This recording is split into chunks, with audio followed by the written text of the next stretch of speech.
Thank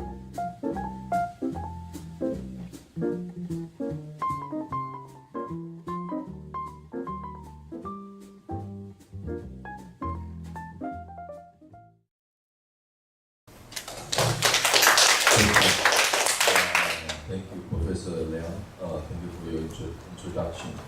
And I would like to thank to Professor Emily Tsai for your invitation to this conference. As an art critic and curator, I met Mr. Kao 3 years ago for the curatorial project. I was working too much. He's one of the artists in that show, and also I teach philosophy in the art school in Tainan. I think the whole story, the initial space which connect me and Mr. Gao was a film. It's nearly a miracle event. In 2013, there is very famous cinema director Tainan Liang. One day in March, he called me. Do you know any artist who would paint the mural painting in the abandoned spaces? Anyone like the Taiwan Model Corporation? That abandoned space, he made the mural painting very big,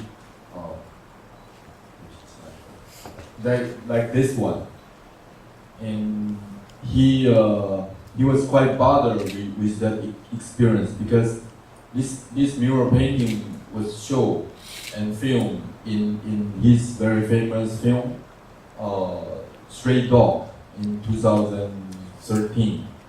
So he wanted to know what kind of artist would paint this painting like that, and why didn't he leave any signature or any sign for the personal traces there. And after he asked about this question to me, I just have one impression spring up in my brain.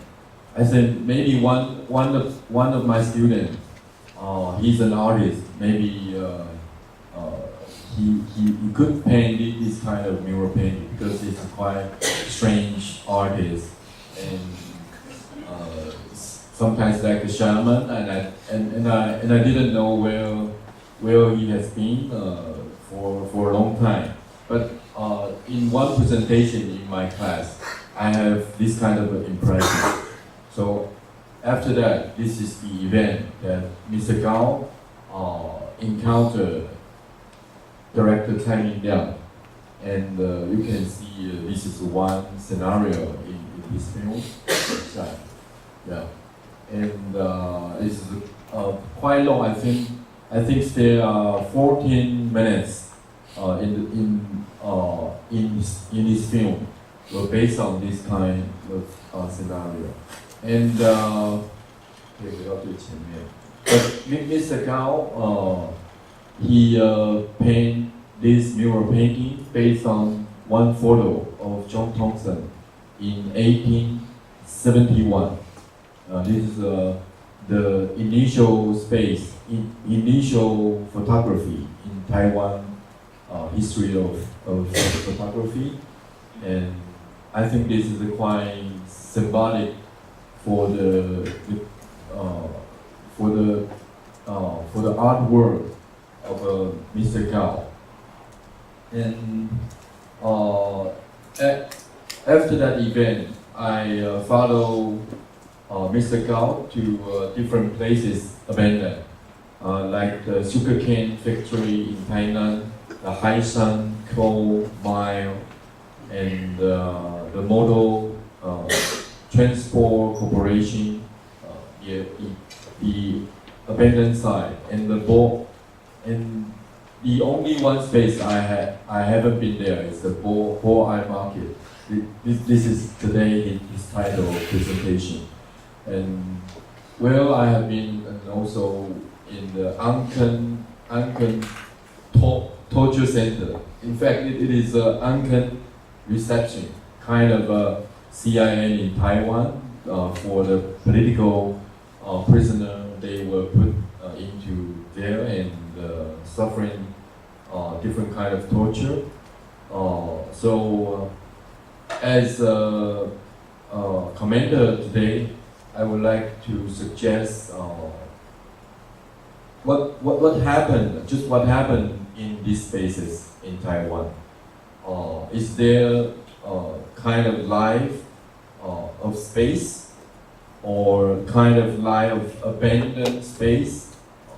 So I think the series of the project of Mr. Kao will focus on the of this kind of site that we can reconstruct the historical narrative of Taiwan modern or contemporary experiences. This is this is the first point that I think because this kind of space abandoned were maybe they have their own life, but it's a kind of life at their threshold among the biopolitics or the post-human, non-human situation in the modern experiences of Taiwanese. As my experiences to follow the artists to go into these kind of spaces, I think maybe Mr. Kao is a real shaman, because I was a little bit changed by him after that kind of experiences. Okay, because as a researcher of the European philosophy in Taiwan, usually we lock ourselves in our research room and read a lot of books from Europe or from the United States, and after that we write articles and some paper for some journal, and waiting for the consequences. This is our life. But after artists, maybe the worker or philosopher can change their own life. And but as a worker of philosophy, I would like to suggest the different notion of spaces. The first one is the Michel Foucault's the other space, because in Foucault's theory, there are many post-colonial spaces that was very different from the spaces that belongs to the modernization or the European modernity. So I think the genealogy of Mr. Kao's works, he tried to link or connect this kind of a new experiences of our own post-colonial spaces in Taiwan. I think, especially during the 1980s, it is the most important periods of transformation in Taiwan society. And the second point is that for Deleuze, there are the notion, I think, many researchers here knows about the smooth space and striated space. I think for an artist like Mr. Kao, he tried to find some route of flight or the line of flight through the through kind of the smooth spaces in Taiwan. because the abandoned spaces in Taiwan, nobody will care about this kind of spaces, except some group of photography. They will use these kind of spaces as a background for the marriage photography or kind of decoration and some taste. But for the artists who go into this kind of spaces, they can transform this kind of spaces into smooth spaces.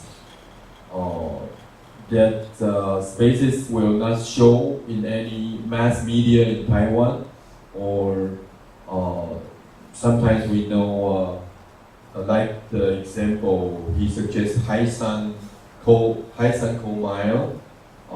The problem of compensation has not been solved until now. Yeah.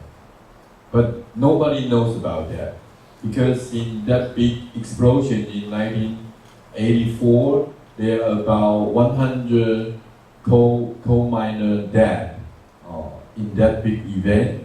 But until now, the event was not resolved. But they were buried into the history very quickly. So I think the artists go into this kind of space and make them into the space, smooth space.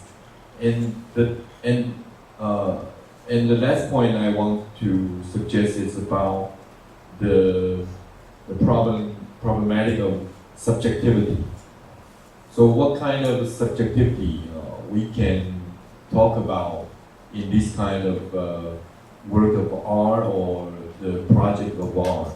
I think in Deleuze and Guattari's books, Chaos Moses, there is a concept, passive subjectivity. The passive subjectivity means that a traumatic subject or suffered subject under the torture or some traumatized situation or their suffering, they can have different capacity to go through the thrash of the life. So I think the shamanism and shaman in Taiwan may be a very good symbol about that, because the shaman always chosen by God or goddess. They were forced to be shaman. They were not the volunteers.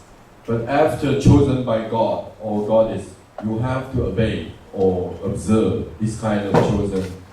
You are the chosen one. If you not obey the choice of the law of the God or the goddess, you may be sick, and you may meet some kind of misfortune, very serious in your life. So you have to obey about that.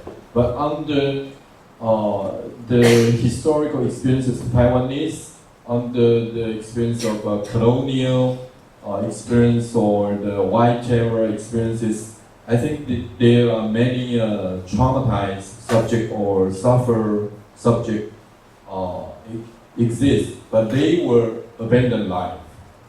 But why the artist can confront with this kind of situation and make some way of fly or survive with this kind of life, the traumatic subject and the suffer subject, because I think as a shaman, in a way of one, it's a kind of a metaphor. As a shaman, as an artist, they can have a different capacity to produce the new subjectivity through the more knowledge and connected with the traumatic subject or suffer subject. So I think maybe this is we cannot say this is the mad artist or crazy artist. As in our culture, in Taiwanese culture, the shaman is the media between God, goddess, and the ordinary people. They make some kind of work about healing through their own suffering, through their life chosen by the God or goddess. But now, I think Mr. Kao transformed this kind of symbol and metaphor in the context of contemporary art and modern art, and he goes through many spaces of abandonance and reconstruct his life and reconstruct the historical narrative, and at the same time, who follow him, like me myself, will transform by him by this kind of process. Thank you very much.